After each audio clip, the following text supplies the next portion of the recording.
السلام علیکم۔ ٹاپک ہے رمضان ماہ قرآن۔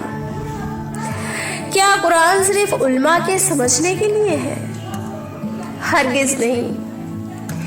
اگر ایسا ہوتا تو قرآن یہ نہ کہتا کہ ہم نے قرآن کو آسان بنایا نصیحت کے لیے۔ پھر ہے کوئی نصیحت حاصل کرنے والا؟ اور اس کے نزول کا مقصد یہ نہ بتاتا کہ لعلکم تعقلون، تاکہ تم سمجھ سکو۔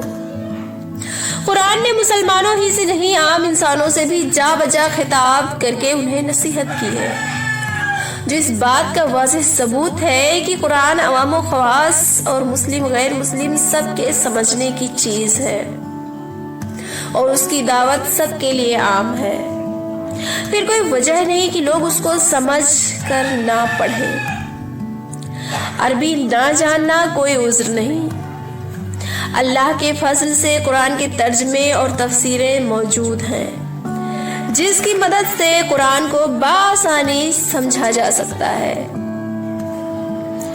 اس سہولت کے باوجود اگر آپ نے قرآن کو سمجھنے کی کوشش نہیں کی تو قیامت کے دن آپ کو اس کی جواب دہی کرنا ہوگی۔